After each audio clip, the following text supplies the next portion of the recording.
Today on Crazed Performance Repair, we are continuing the Mercedes-Benz AMG engine build. So where we left off last time was we were getting the pistons installed, and we are going to now continue on with the rest of the build. So with that, let's go ahead and get on with the video.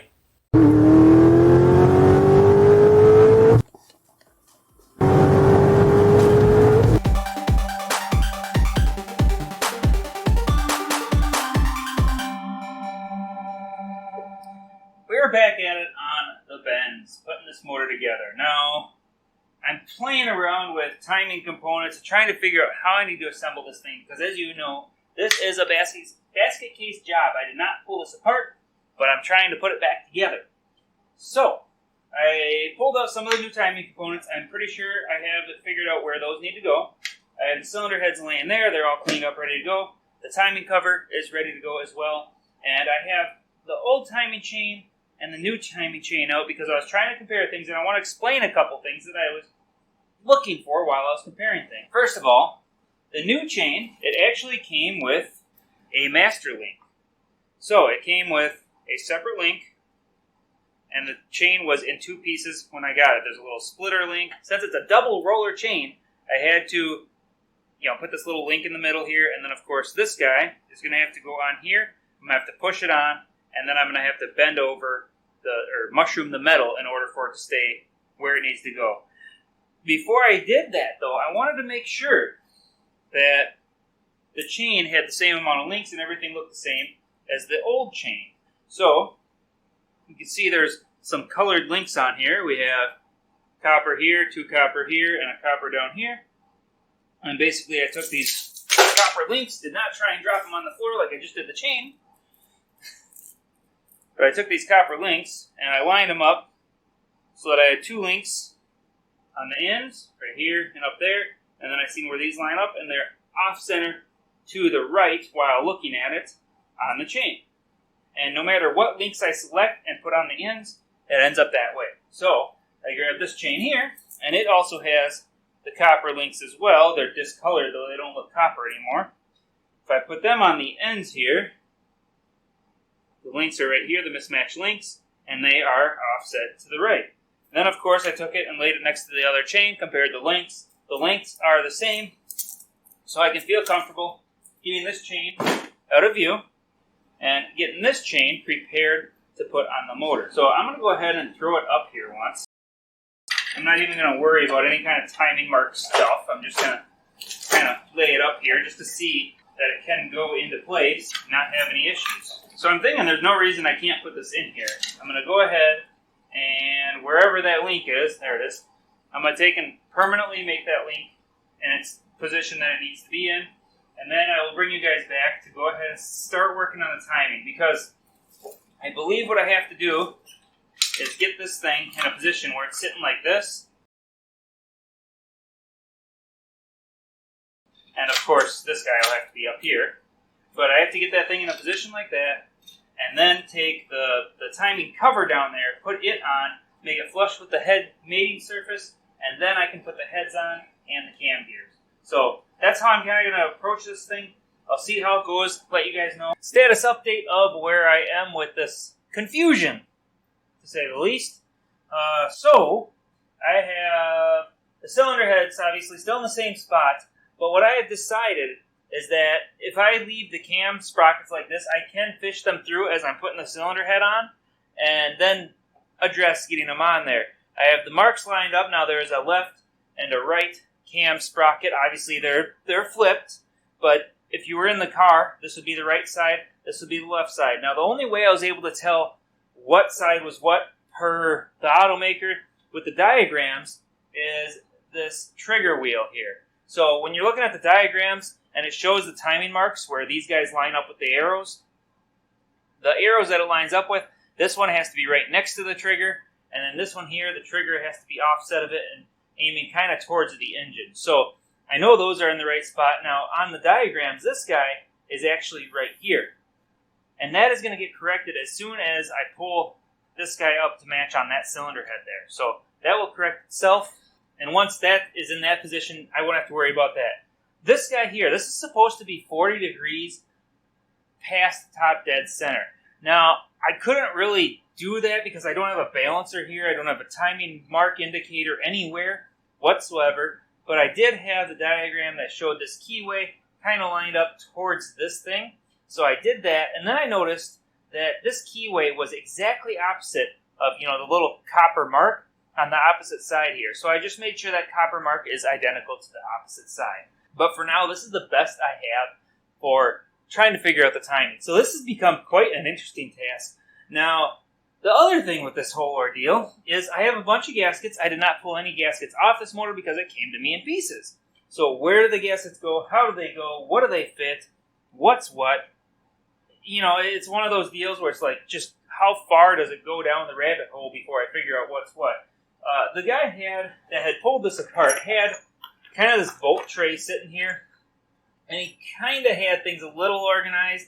These I put here. That was an empty tray. But he had this labeled for timing cover.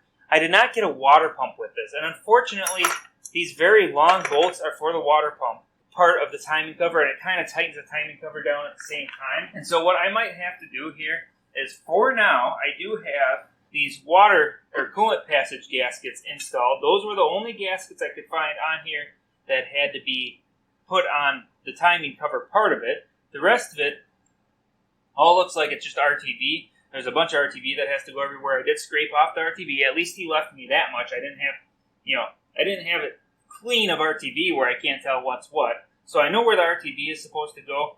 This timing chain section, or this little piece sticking out here, was getting hit by this lower chain previously. Now this is a new chain. This is a new tensioner. I had to figure out this tensioner too. It's got a spring here. It looks like it goes in this pocket. And so I put it in that pocket, and then I mocked the timing cover up without these gaskets to make sure it would bottom out, and it does. So I believe this is in the right placement. It feels like the appropriate amount of tension, and it doesn't look like it can really go anywhere else. So that's the best I have for that as well. I'm going to go ahead, RTV this thing up, and bolt it into place with the bolts that I have in here now. These are the ones that don't require the water pump to bolt on. So you can see I have this one. I have quite a few here that are in place. I can put one more in over here. And I'm going to bolt those down, and then that'll get my RTV started to squish out, and I'll be able to kind of pre-tension it, if you will. And then I'll grab the longer bolts, and I'll put some nuts behind it or whatever to pretend the water pump is on there, and bolt it tight until I can have a water pump available. I messaged the guy to have him get me the water pump because I'm going to need that in order to properly torque down the timing cover. Then, once I get that done, then I will be able to start going on to the cylinder heads, and I will bring you guys right back for when I get to the cylinder head portion of it. For now, I'm going to get this part done. So, first things first, attach this, and then you guys will be right back. So, like this side here, obviously I put the head gasket down, but I did put the head on this side, and I have the rocker assembly just loosely in place with that loosely attached. I did not make anything permanent yet. Even the head bolts, all I did was walk them down to contact point. That's it. I left it there. I need to find out a little more information about this motor. 1, is this bolt a torque to yield bolt for these cam sprockets? 2, is my timing actually verified? I want to get the main balancer pulley on here, and I need to wait for the customer to bring me that. So that's one thing that's very critical before I really continue. And 3, I need to make sure that these head bolts aren't also some sort of a torque to yield bolt. Now, I did replace the main head bolts. Those are definitely torque to yield, but I am not positive about these little guys. There's 2 here. I think there's a couple on the inside. Well, this side here, it has 1, 2, 3, 4 of those small bolts. And I know some cars, those little bolts are torque to yield. The nice thing is I can access the head bolts with this in place for torquing them. I can't install or remove the head bolts, but I can at least torque them with the rocker arms in place. But I don't want to tighten down the rocker arms until I know my timing's perfect. Also, I can't tighten down this set until this head is on because it will pull on the chain, and I'm afraid it'll cause the chain to jump down below if I do so, because one of the lifter, I think it's this one, maybe both of these. Yeah, see, this is loose, this is loose. These 2 have tension against them. That one does not, but basically, there's a couple with tension against them, which means the cam is going to try and rotate when I tighten it down. So I don't want it to try and rotate. So I'm going to go ahead get this cylinder head on as well into the same position that that one is. Basically all I do is I drop it down into place, of course working around this goofy thing here to make it do what I need. It's going to be trickier on this side because this side's a little looser. I might end up grabbing a bungee cord, pulling it through and pulling on the thing in order to set the head back into place. But I'm going to do that, and then I'll bring you guys back once I figure out some more information on what I am doing with this particular engine. The customer brought me some more parts. So I have the water pump, I have the balancer, I have a thermostat housing now. I'm a little confused with the thermostat housing because it doesn't have anything to block off this hole here, so I don't know what actually sits there. It sits like either, oh, it must sit like that. There's a hole here. Or wait a minute, actually. Oh, there we go. It sits like that for this piece. So something else goes over top of this thing too yet, and bolts to this guy. And then I have the water pump here, which sits like this. But the problem is, the water pump sitting like that still leaves a little confusion for the crank pulley. So I need, and the crank pulley has a keyway and it is a press fit, but I can just kind of jankily line up the keyway here just for showing you sake. It does have timing marks on here. My problem is I don't have anything on here to indicate timing marks and where it's supposed to be. So in order to set this timing chain, I was supposed to put this on and line up 40 degrees after top dead center, I think. I'll have to verify that. I'm supposed to go to 40 degrees one way or the other. And I have, the only marks I have is 40 degrees before top dead center. I'm supposed to put it on the 40 degrees for lining up the timing marks, and I have no set dial on here for where 40 degrees would be, the timing indicator. So I'm going to have to probably sit here and waste some time trying to find top dead center on the piston. Once I get it figured out, I will bring you guys right back. So I'm finally somewhat comfortable with the timing scenario. So according to the specifications or the book or whatever you want to call it, it's very, very vague on the instructional sheet here.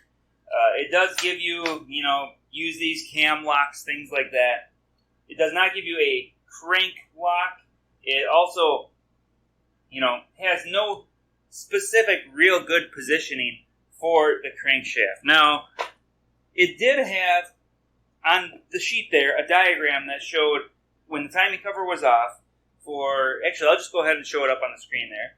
But it has a picture of the diagram with the keyway pointing in a general direction, and it shows a line with this little bolt thing.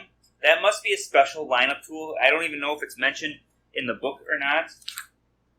Yeah, I don't see, there's a special tool spot there. I don't see anything that says that it's a special timing indicator. But basically, they wanted the keyway in a certain position, and then the chain, the little colored link, you can see the little colored link on the deal here. That's actually for the pump, but it's a colored link similar. The colored link was supposed to be opposite of the keyway. Now, having the colored link opposite of the keyway is, vague, kind of, because they didn't give you like a little dot on the chain link area of the sprocket itself. All they give you was that it's supposed to be opposite. So that's what I did.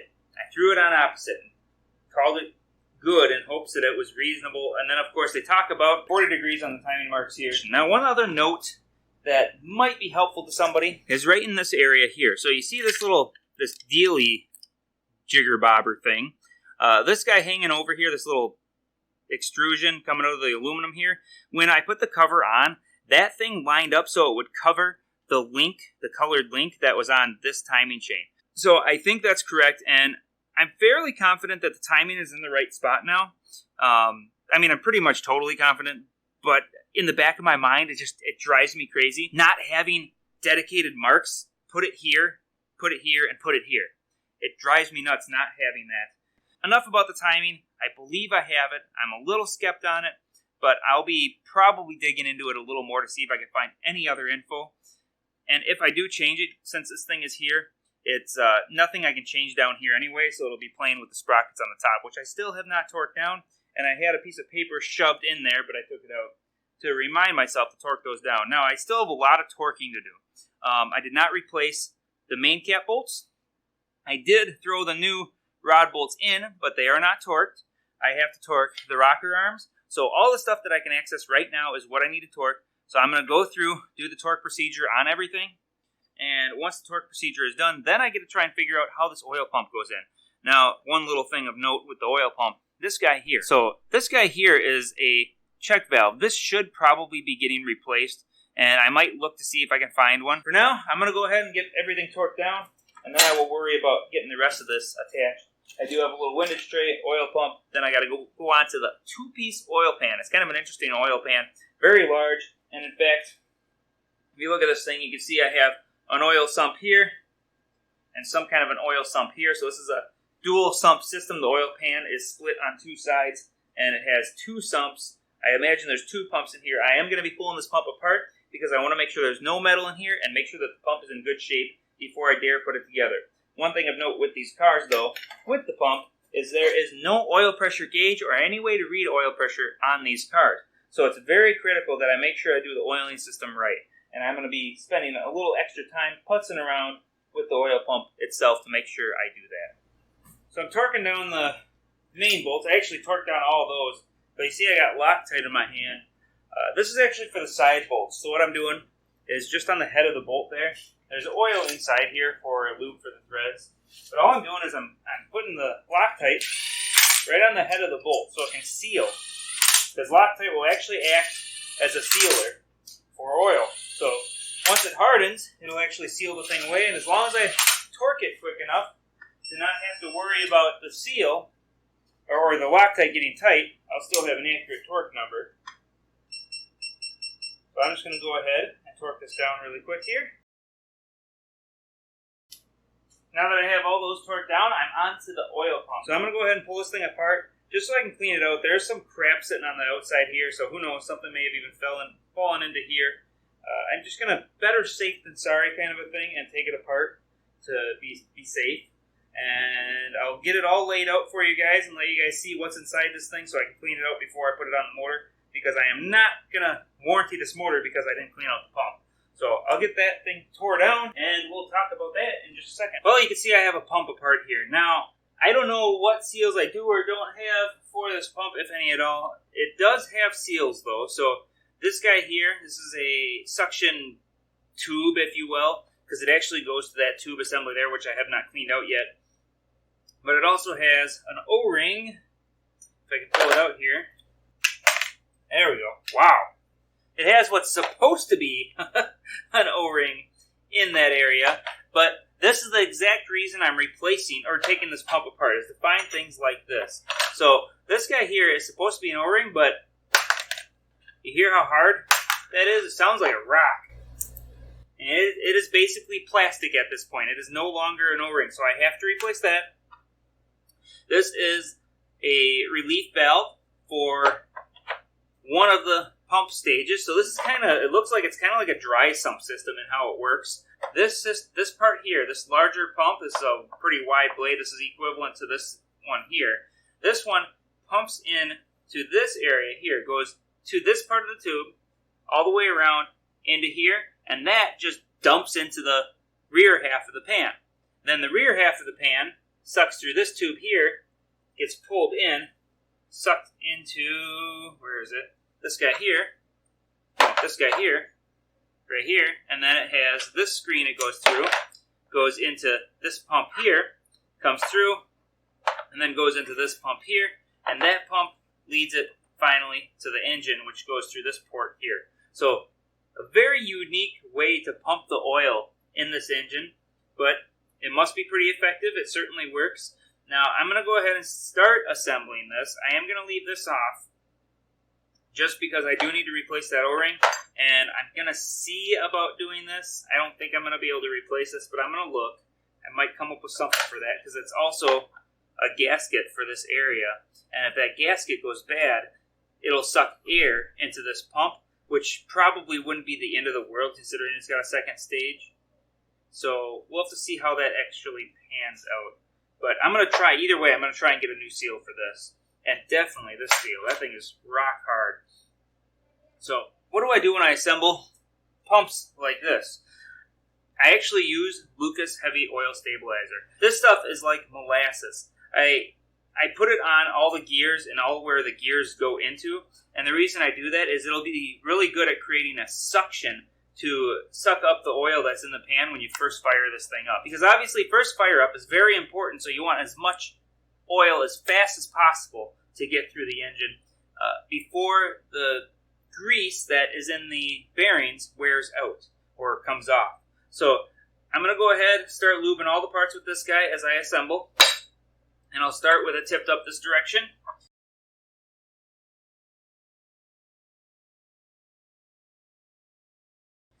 Okay, so while I do the 90-degree portion of the camshaft bolts here, I am going to talk a little bit about how I torqued the actual camshaft bolts at the 90 degrees for the main bolts here. Now you can see on the other side, right here, I have a tool in there. That's actually an alignment tool for like lining up a bolt hole or whatever. So the reason I have that dowel in there is to hold the camshaft sprocket in position while I torqued that particular sprocket. The other one over here, I also put it in there for torquing that sprocket for only the 90-degree portion of it. Now, the motor has enough resistances in it that I was able to torque the, I think it was 50 Newton meters, if I remember correctly. Whatever the torque spec is for this bolt. Look it up yourself. I torqued it to that, and then it's an additional 90 degrees. Well, the torque to the original torque, it was able to do without having to lock the cam sprockets pretty easily. So that wasn't a big deal. But the part where you have to do the 90 degrees, I definitely had to lock them cam sprockets into place. So I locked them into place. Then I was able to torque them like that, no big deal. And now I am just trying to get all these bolts torqued down. Now these are all one setting for the longer bolts, which are basically all the ones up top here. And then these two bolts here, these are the only two that get torqued to a set value. The rest of them are all torqued to a value and then an additional 90 degrees. So that is what I'm currently working on, is finishing that up. I'm going to get the valve covers on here in just a minute. But before I do that, I have to lubricate the top end of this motor.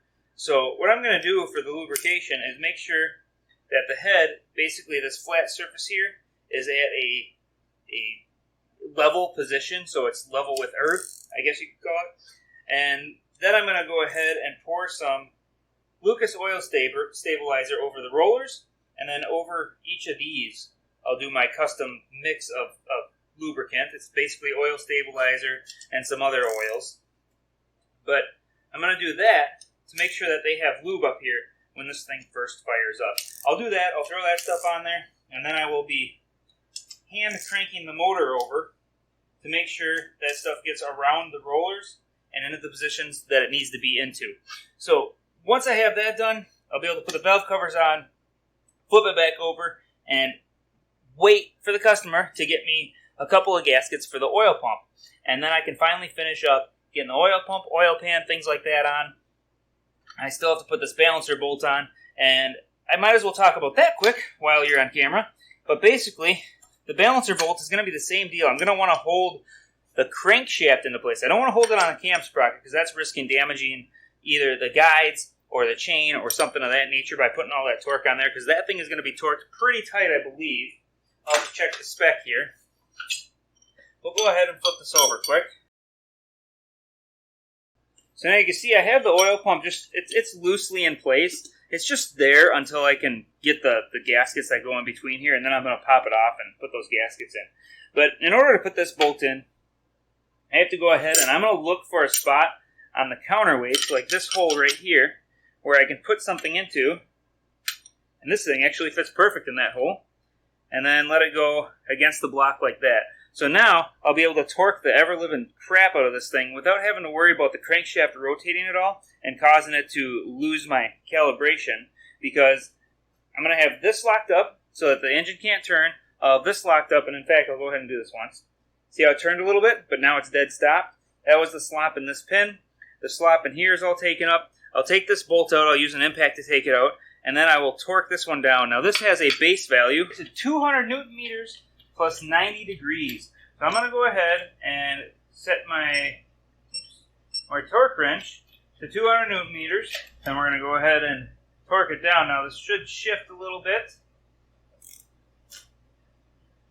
Okay, it's not shifting, but I have this holding it and that holding it in place.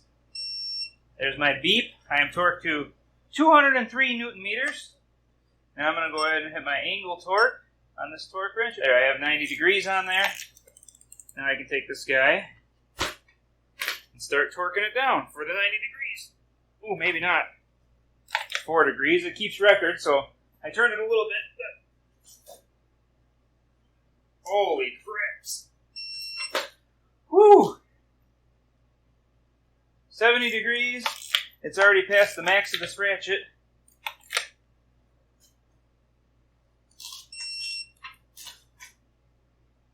$77 degrees. Over torque. It's bickering at me. It doesn't like it.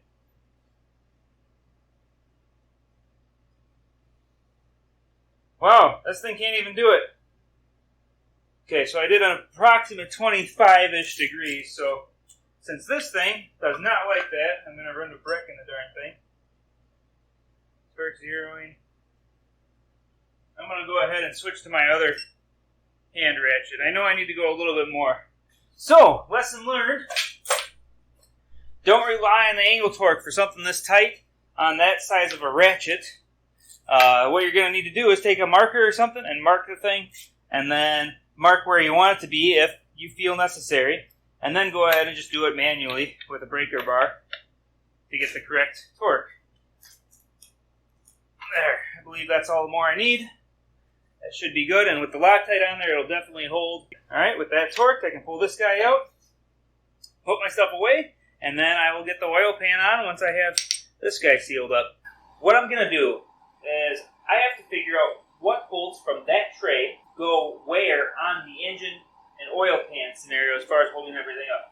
Now, I do have this thing off here as well. I do know where it goes. It goes on this half of the pan here. And as you all know, this is a basket case, so I'm figuring this out as I go. So I'm going to have to figure out the torque specs for this. And this is off for a reason, because there's bolts under here that have to get removed. Looks like only 2 of them. Yeah, 2 bolts it covers up. Other than that, this thing wouldn't even have had to come off. But it is off, so I have to address that. And then there's a couple different length bolts here, so I'm going to have to try and figure out what bolts go in there and where. Also, I have a new one of these guys. Now, if you remember, this is one of those one-way valves. It's just a check valve is all it is. And it's for the main oil pump. Now, of course, you don't necessarily have to replace this, but this one, the gasket was deformed, and it's kind of hard. Plus, this thing's being made of plastic like it is. I just didn't trust that it didn't warp or something. So, I got a brand new one. Nice, soft, squishy gasket. I'm going to go ahead and throw that guy in here, and I will start the assembly process. And we will get this thing buttoned up, and then hopefully he'll get it running in the car within a reasonable time so that I can show you a video of the thing running in the car. But we will see how that goes and how long that takes. It might be a while for them to get this thing in the car. We'll see. So as you can see below, I'm trying to figure out what bolts go where. It's giving me a little bit of trouble. I was having trouble with trying to find one bolt that I was missing. I ended up figuring it out. One of them was a little bit blued yet, whereas the rest of them either didn't have any blue on them at all or had very, very little blue on them. It's like a weird blue on the threads themselves. So, of course, I got that figured out now on the bottom half of the pan, and I also figured out where this tray belongs. So I'm going to go ahead and start laying out the RTV here and get this pan in place. And I left the long bolts in the pan so that I can quickly and easily line it up and pre-thread it just to make sure it's in the right position. And then there's one bolt right in this corner here that has a smaller hole than the rest of them. So that, I assume, is for lining things up better. I assume there's another one somewhere else as well, but I'm not seeing it at the moment. So I'm going to have to look at that a little bit closer, make sure there's not some kind of dowel pin or something I'm missing. But besides that, obviously I'm getting it on there, and we're going to get it tightened down. I got something I do on all my engines that I would like to share with you guys. So basically it has to do with oils and before oiling, as far as making everything do what it's supposed to do right when you first start it, get oil as fast as possible. This is kind of my little, I don't know if you can call it a secret sauce because there's a form of a sauce going on here, but we're going to go ahead and show you what I do before I finish putting the oil pan on all my motors. One of the things, if it has a timing chain like this where it's multiple chains and rather large, I have 2 bottles here. One is straight Lucas oil stabilizer. That's my little short nipple one here.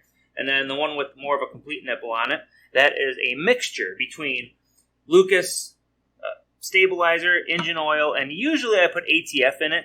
But on this particular engine, I didn't do that since I don't think it's necessary in this one. It has no reason to add the extra detergent to clean out debris. I don't think there's going to be any issues with initial startup of cleaning out all the assembly lube and things like that. I don't think it's going to be a big deal on this one. The assembly lube I use now, I used to use a different assembly lube that had a different texture to it, but stuff I use now, I don't think it's a problem. So anyway, what I do is I put the mixture in both of the nozzles here, and I've already done it on this one. And sometimes, depending on circumstances, I will put a little bit of extra stabilizer in there so I have a thicker compound when I first start. Now this one in particular, because this engine has this multiple stage pump scenario going on, I put the stabilizer in both of these first. Then I went ahead and I threw some of this in there as well. Now this pump is not as important. It's just to suck from the front pan to the rear pan, but I also don't want it to start dry, of course. So I threw it in there. I already had the oil out. Why not? And then I'll also take the stabilizer, and I go ahead, and I've already done this, but I pour it all over the chain, and I put a decent amount on the chain, and then I go ahead and turn it over. And I'm going to go ahead and bring the camera over here for you guys to see why I do that and what's so great about this stuff. Okay, so you're going to be watching right over here, and kind of, that chain you probably won't be able to see much, but this chain in particular, well, you can see right there what it did. See how it's stringy like that? This Lucas stuff is extremely sticky. It's almost like a molasses. It's also very thick. It's nice to warm up the bottle if you can. But I'm going to go ahead and turn this motor over. Watch this chain area and what happens with the oil.